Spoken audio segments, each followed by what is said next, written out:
Hello YouTube, this is Gizmo88, this preview of the PlayStation Portable 2, otherwise known as PSP NGP. Well, this is Sony's next gaming system, and I will say, I mean, it does look impressive. I do like the design. I think it is kind of an attractive design. I mean, it is more rounded than the original PSP.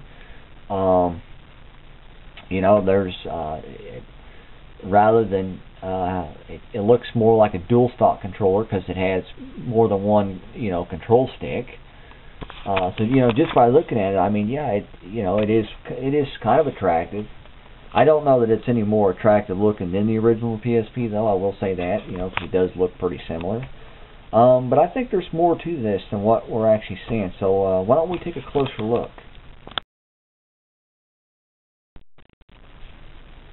Okay, let's get down to the features. Well, as you might have guessed, the interface is definitely different. This is supposed to be kind of like the successor to the current PS3 and PSP software. So this is pretty much new, and it looks sort of like, you know, like the iPod software or the iPhone or iPad. You notice it's pretty much, it gives you a list of different you know, software that's on the system. And they've even added the trophy support and message board support, also friend support, so you can communicate with people on here just like you can on the PS3. And the cool thing is, if you're on a PS3 and somebody's on their PSP NGP, they can actually talk to you no matter which one you're on. So that feature is pretty cool. I do like that. It has cameras, one on the front and one on the back. It has 3G support, but they really haven't given a lot of details, so don't know much about it. It does have 2 analog sticks instead of 1, so I do like that. Speakers, I don't know if they're any bigger, but the holes are definitely a little bit bigger, so hopefully it has a little bit better sound. The controls are kind of wacky on it, though. You know, it's unknown exactly where the volume control's at on it, but currently right now I mean, you know, it's either going to be up here or down here on one of the sides. Power button, obviously something else we haven't seen yet unless it's built into the PlayStation button. You know, there's not a whole lot of detail on this system yet, but there are you know, some stuff. Basically, the only new control it has is the secondary control stick.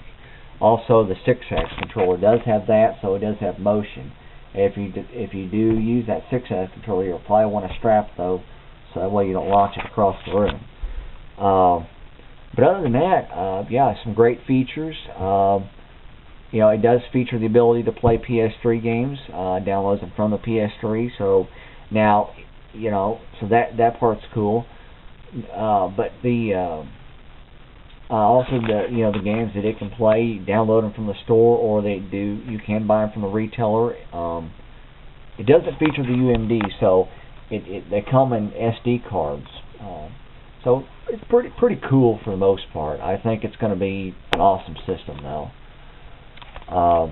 I think it's, well, for the most part, as for the features, I think it's got some awesome features.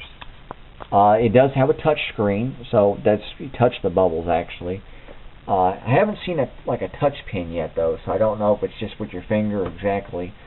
But anyway, that's pretty much concludes the features. Let's take a closer look at some of the bad stuff about it.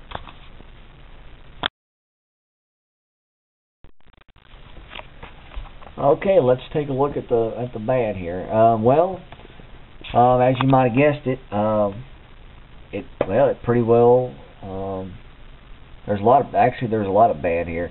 Overheating is an issue. This system, Sony has already confirmed that it can be prone to overheating, so played for long periods of time might overheat the system. Battery life, looking at only about a 3 or 4 hour range, so not a very good battery life, especially if you're going to watch a movie. Controls, kind of wacky, you know, especially if you're going to play a PlayStation 3 game, because not only does it re-render the graphics, but it also re-renders the controls. So, like, if you're able to use a cheat code on the PS3, you might not be able to use it on the PSP NGP. So, that's kind of an issue there. the other issues is when it re-renders the graphics for a PS3 game. Some of the games may not be playable. And the 3G compatibility might be limited. It's not quite known yet. But overall, the other negative is this is being a touch screen, and not only that, but it still does not offer any screen protection whatsoever, which is something that the original PSP was prone to. So there's definitely things to look at. But these are definitely some pretty good issues to look at when going to purchase one. Anyway, let's take a look at the bottom line. Well, the bottom line is, overall, it's a powerful system. It's supposed to meet the expectations of basically the original Xbox. Even though it will play, the PS3 games on the go, it still has to re-render them. It still has that, that horrible battery life. It still has the possibility of overheating, lack of controls, and then the price tag on top of that. It's got about a $400 price tag, along with also Sony's financial issues.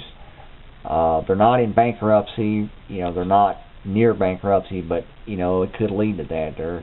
They got more money going into the PlayStation line than they're actually getting back out of it. So this is kind of basically one of their comebacks they're trying. So if this fails, it could be the last system for Sony. But the gaming library is not too good right now either. There's only one whole good game, and that's Call of Duty. I myself, I'm not a Call of Duty fan, but I know there's a lot of people out there. So, but that price tag is definitely going to hurt it. Even though it is a touch screen and it does offer good graphics. Pirating is another issue. With using SD cards, something that's never been done before, and because of pirating. Theft and illegal distributing could be a big issue.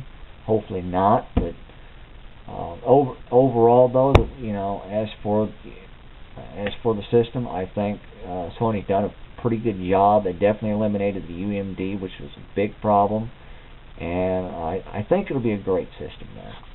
This concludes the preview of the PSP NGP.